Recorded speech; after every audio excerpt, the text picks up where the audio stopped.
All right, sorry about that, y'all. So, like I said, with Jupiter and Sagittarius, this would mean like you're actually playing out the actual philosophies and morals of the actual religion. With Jupiter and Capricorn, this is like you taking that same philosophy and now it's a government. Now it's used for a set of laws to be able to.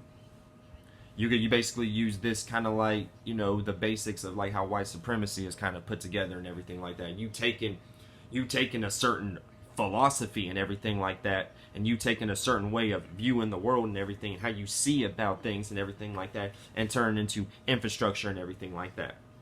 You know what I'm saying? Now you're ruling a bunch of now you're ruling a bunch of under people. You're ruling a bunch of people under just your opinion, basically like that. You know what I'm saying? So that's basically how that whole thing just works around and everything like that. You know what I'm saying? I mean, it's your opinion that you're superior to somebody else. Really, nobody's superior to nobody in this world and everything. That's really what it truly breaks down to. Now, but like I said, with Jupiter retrograde in Capricorn, this is going to break down energies to where we're going to be dealing with a time to where we have to learn how to not doubt our philosophy and everything like that. We have to learn how to be more serious, and we have to learn how to be open to other people's ways of viewing the world and actually see these things from these other people's perspective instead of putting them in a box and trying to control them based upon how we feel about the particular situation and how we might get offended by someone else's point of view and everything like that, because Jupiter is always dealing with other people's points of views too at the same time. And then Jupiter is just in a fallen state too, so Jupiter is very weak too at the same time. Jupiter isn't really in a place where it can see from other people's points of view, which is why I broke down that whole white supremacy formula, because these people aren't worried about what other people think. Now they are just worried about around this demonic ass Jupiter and Capricorn energy too, this Capricorn energy too at the same time. Now when we get into Saturn and Capricorn. Now, Saturn is retrograde too. Now, Saturn is at home in Capricorn. So, this Saturn also kind of reinforces this energy of this Jupiter in Capricorn, because not only is Jupiter fallen, but now Saturn is like, yeah, you're fallen here. You can't do anything. You're a prisoner here. I run shit and everything like that. So, Saturn is basically the boss here right now. So, Saturn right now is what's causing all these particular events to happen right now. And this is retrograde. So, people are trying to trying to go back to old ancient forms of trying to control the masses and everything like that. This is when we start to get into like Saturn and Jupiter. This is what like the higher powers are actually formulating right now and everything like that. Even though they use all the planets, Saturn is very important because this is dealing with government and infrastructure. So you want to pay attention to this planet whenever you want to figure out what these higher powers have going on as far as what they're going to calculate next. We may not know exactly what the exact definite thing they're going to do is, but based upon the energies that we look at and based upon alignments, we can kind of gauge how to prepare ourselves energetically.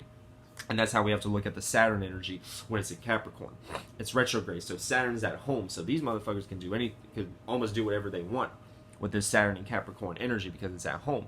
Now, the minute Saturn goes into Aquarius, it's going to be home, but people are going to wake up more because Aquarius is dealing with humanitarian, revolutionary, rebellious energy too. So we'll just wait and see. We're gonna get there.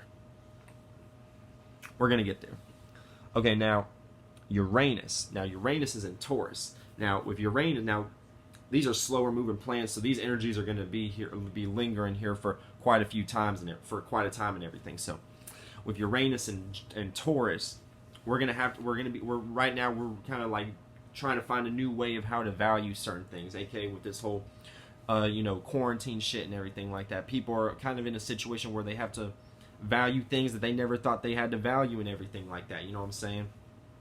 And it's sad to say, but some people may not value family like that. Not saying it's sad to say because people could have fucked up upbringings and everything, but what I'm saying is that based upon this energy, you may find a new appreciation and new value, aka Taurus, Venus, for unique and individual stuff and everything. Or also you may value just your own individual expression too, now that you're in a situation where you can't interact as much as you want to with other people based upon these situations we're going through right now. The fuck? Sorry, y'all. Okay, Neptune. Now Neptune is retrograde, and this is another planet that's at home, and it's comfortable. Neptune is in Pisces. The co-ruler of Pisces is Neptune. Now, what the fuck? Now, now with Neptune retrograde in Pisces, what this is going to describe is that we're going to be going back and we're going to probably be repeating a dream, whether it's a positive dream, whether it's a negative illusion and everything.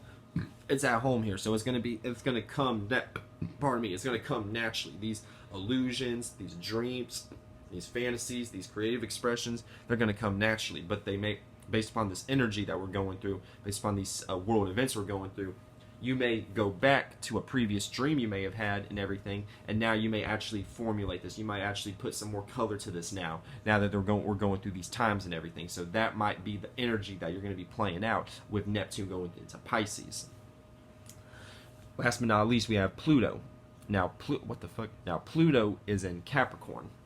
Pluto retrograde in Capricorn. Now, Pluto retrograde, this is the slowest moving planet of the zodiac and everything. So right here, it's retrograde too, so there's going to be repetitive situations and you going back in your head on how to take control over your own life as far as maybe your own businesses, or how you conduct your business, or control a situation where people aren't in your business all 24/7 and everything like that. This is going to be kind of, with this whole quarantine shit too, at the same time, you're going to have to reinforce this more than ever. You can't just you got to take more power and control over how you conduct your business, how you take care of yourself, how you have a leg to stand on. All these situations are being played out right now when we have Pluto retrograde in Capricorn. We're gonna have to figure out a way of how to find a leg to stand on, and then learn how to keep control over this too at the same time, and learn how to have a grip over our own reality. And I love you, soul family, and we will call it a day right now. But I'll be back. Peace.